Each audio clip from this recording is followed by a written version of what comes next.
Hi all, welcome to Divya Shriram Lifestyle Tamil. So இன்னைக்கோட வீடியோல super டேஸ்டியான ஒரு fish fry simple வேல நம்ம எப்படி பண்றதுன்னு பார்க்கலாம். ஸோ இதில் நான் ஒரு கேஜி அளவுக்கு இந்தியன் சால்மன் எடுத்துருக்கிறேன். நார்மல் வேறு சால்மன் வந்து ஒரு ஆரஞ்சிஷாக இருக்கும். ஸோ இது இந்தியன் சால்மன். ஸோ இப்போ நம்ம வெரி சிம்பிளான ஒரு 3 இன்க்ரீடியன்ட்ஸ் வச்சு இந்த ஃபிஷ் ஃப்ரை சூப்பராக எம்மியாக பண்ணிடலாம். நம்ம இதில் ஒரு 4லேருந்து 5 டேபிள் ஸ்பூன் அளவுக்கு ரெடிமேட் சக்தி ஃபிஷ் ஃப்ரை மசாலா எடுத்துருக்கிறேன். இதில் கொஞ்சம் ஒரு பிஞ்ச் அளவுக்கு மஞ்சள் பொடி ஆட் பண்ணிக்கலாம். ஒரு 2 டேபிள் ஸ்பூன் அளவுக்கு உப்பு கொஞ்சம் ஜாஸ்தியாகவே இருக்கணும் ஃபிஷ்ஷில். ஸோ நம்ம இதில் ஒரு 5 எலுமிச்சை பழம் எடுத்துருக்கிறேன். தண்ணி மிக்ஸ் பண்ணக்கூடாது. வேணுமென்னா நீங்கள் ஆட் பண்ணிக்கலாம். எல்லாம் முழுசான இந்த லெமனோட ஜூஸில் தான் நம்ம மிக்ஸ் பண்ணி வச்சுருக்கிறேன். ரொம்ப டேஸ்டியாக எம்மியாக இருக்கும் ஃபிஷ் ஃப்ரை. இந்த மாதிரி நீங்கள் பண்ணி சாப்பிடுங்க. ஸோ பாருங்கள், இந்த அளவுக்கு இந்த கன்சிஸ்டன்சிக்கு நம்ம இப்போது ஃபிஷ் மசாலா ரெடி பண்ணி வச்சுக்கணும். எல்லா ஃபிஷ் பீசஸ்லையும் நம்ம அப்ளை பண்ணி வச்சுக்கலாம். ஸோ கொஞ்சம் திக்காக இருக்கணும், ரொம்ப வாட்டரியாக இருக்கக்கூடாது மசாலா. அப்போ தான் நம்மளுக்கு ஃப்ரை பண்ணுறப்போ பிரிஞ்சு போகாது மசாலா, இல்லைன்னா அது நல்லாவே இருக்காது அதுக்கப்புறமா. ஸோ பாருங்கள், இந்த அளவுக்கு நம்ம எல்லா ஃபிஷ் பீசஸ்க்கும் நம்ம மசாலா ரெடி பண்ணி எடுத்து வச்சுக்க போகிறோம். ஸோ இப்போ பாருங்கள், எல்லா ஒரு ஃபிஷ் பீசஸ்க்கும் நம்ம மசாலாலாம் அப்ளை பண்ணியாச்சு. இப்போ நம்ம இது ஃப்ரிட்ஜில் ஒரு ஃப்ரீசர்லனா வைக்கலாம், இல்லைன்னா கீழே நீங்கள் வச்சுக்கலாம். ஃப்ரிட்ஜில் ஒரு 2 to 3 hours நல்லா இது மேரினேட் ஆகணும்.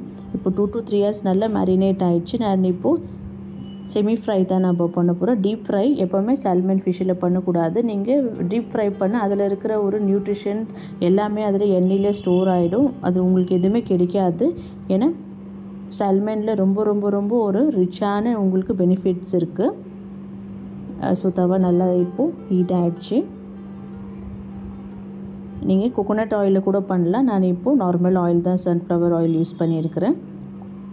ஸோ எல்லா ஃபிஷ் பீசஸும் நம்ம இந்த தவாவில் கொஞ்சம் நல்லா ஹீட் ஆன எண்ணெய் ஹீட் ஆனதுக்கப்புறம் சிம்மில் வச்சுட்டு நீங்கள் அதுக்கப்புறம் நீங்கள் ஃபிஷ்ஷஸ் போடுங்க. ஏன்னா எண்ணெய் நல்லா ஸ்ப்ளிட் ஆகும் இதில். ஸோ எல்லா ஃபிஷ்ஷும் நம்ம இந்த மாதிரி போட்டு எடுத்துக்கலாம். ஸோ மொல்லமாக நம்ம போடணும், ரொம்ப போடாதீங்க, ஓவர் குக்கு ஆகாதது. நார்மலாக எல்லாத்துக்குமே ஈக்குவலாக இது நல்லா ஃப்ரை ஆகி வரணும்.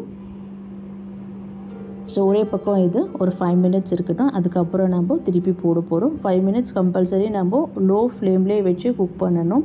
ஹை ஃப்ளேமில் நம்மளுக்கு குக் பண்ணால் ரொம்ப கட்டி ஒரு மாதிரி ரப்பர் ஸ்ட்ரக்சரில் நம்மளுக்கு ஃபிஷ் ஆகிடும், நல்லா சாஃப்டாகவே இருக்காது. இப்போ பாருங்கள், ஒரு 5 minutes ஆச்சு. நல்லா ஒரு பக்கம் போட்டுட்டு நல்லா ஜஸ்ட்டு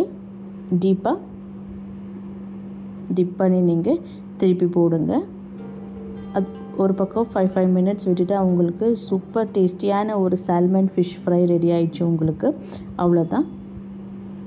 ஸோ உங்களுக்கு இந்த வீடியோ பிடிச்சிருந்தா லைக் பண்ணுங்கள், ஷேர் பண்ணுங்கள், கமெண்ட் பண்ணுங்கள். மறக்காமல் என் சேனலுக்கு சப்ஸ்கிரைப் பண்ணுங்கள். அண்ட் தேங்க்யூ ஃபார் வாட்சிங் திஸ் வீடியோ.